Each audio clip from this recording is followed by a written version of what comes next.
The principles of a dungeon: to hide, to enclose, and to deprive of light. The prisoner locked away, invisible, and subject to no power but the cage that is keeping him confined. Effective? Well, not according to Jeremy Bentham, who, in the mid-1700s, invented not really a prison, but more than that, a social control mechanism, the Panopticon. He said that all that's needed is this: place a supervisor in a central tower and shut up in each cell a madman, a patient, a condemned man, a worker, a schoolboy. Why does it work? Well, let's take a look. First, the Panopticon works on visibility. While the prisoner can't see it, he will constantly have before his eyes the tall outline of the central tower from which he is spied upon. In the peripheral ring, one is seen without ever seeing, while in the central tower, one sees everything without ever being seen. This brings us to the second point: unverifiable power. The inmates must never know whether he is being looked at any one moment, but he must be sure that he may always be so. This eventually results in the automatic functioning of power. How? Because it is possible for the guard to intervene at any moment, which lead to a constant pressure to the inmate, which act even before the crimes are committed. This is called internalized surveillance. Since individuals are aware that they are being watched, they become complicit in their own subjection to the power. This implies that the power of the Panopticon design is not based on physical force or violence, but rather on the ability to control individuals' thoughts and behavior through the power of observation and the constant threat of punishment. In short, the Panopticon arranges things in such a way that the exercise of power is not added on from the outside like a rigid, heavy constraint, but is so subtly present in the structure of the building that it becomes present in the minds of those being watched. It doesn't matter who exercised the power. In fact, you can actually fire the guard and still the inmates will behave. Why? Because the inmate has become the principle of its own objection. In other words, the inmate becomes both the subject and the object of the power relation. And what do we get out of this? One word: discipline. In India, before you enter a shopping mall, you are greeted by a series of smiling guards who direct you towards the metal detectors and check your bags for any prohibited items.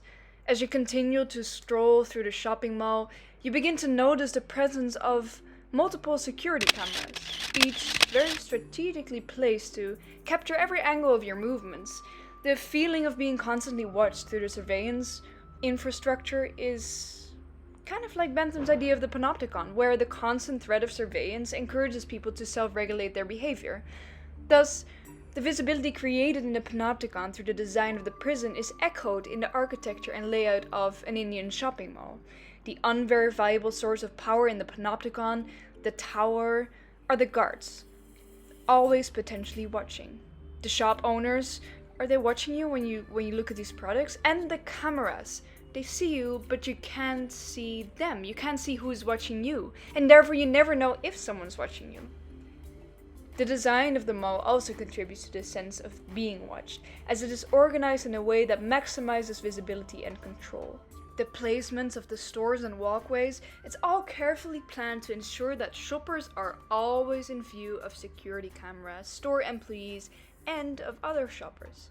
This design encourages the shoppers to follow the path laid out for them, similar to the prisoners in the Panopticon who are always encouraged to follow the rules. And as you enter the stores, you are greeted by sales associates who are trained to monitor your behavior and guide you towards certain products. The feeling of being constantly observed, analyzed, and influenced by others is similar to the prisoners in the Panopticon who are under constant scrutiny of the guards, or at least they feel like that.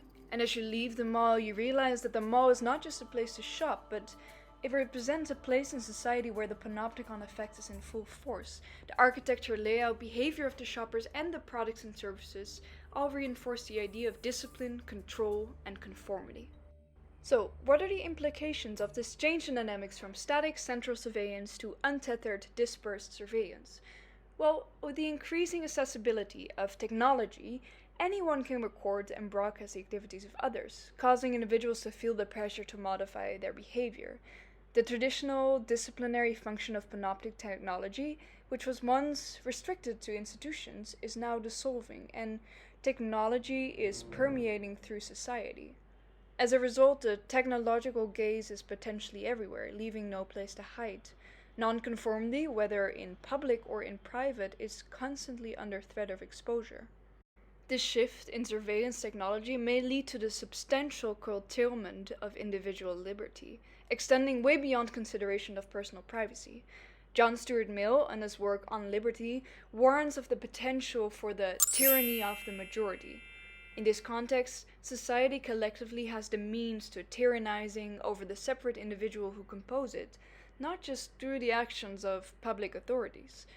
And with the widespread use of surveillance technology, the threat of society's tyranny over individuals is ever present. However, the constant surveillance and control can also create a sense of fear and anxiety, leading to self censorship and conformity to social norms, which limits individual expression, limiting creativity, stifling innovation and diversity. Moreover, the use of surveillance technologies raises ethical concerns, such as who has the access to the data collected by security cameras, and how is it used? So, worst case scenario, the Panopticon could lead to a situation where everyone is both a guard and a prisoner, not only locking up those people in Panopticon cells, but also locking themselves up in self-imposed psychological ones.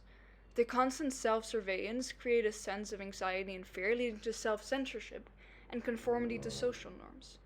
In this dystopian Black Mirror-like future, the Panopticon has fully taken over, and the idea of personal autonomy and freedom is distant memory.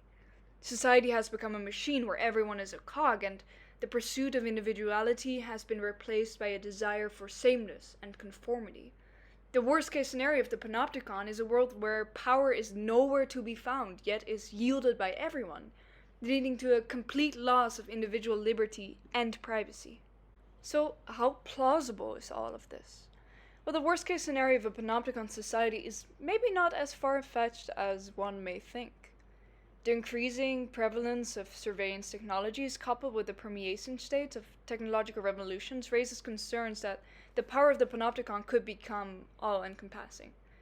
Jim Moore provides a three-stage model of technological revolutions, which he argues allows us to predict likely ethical consequences of new technologies.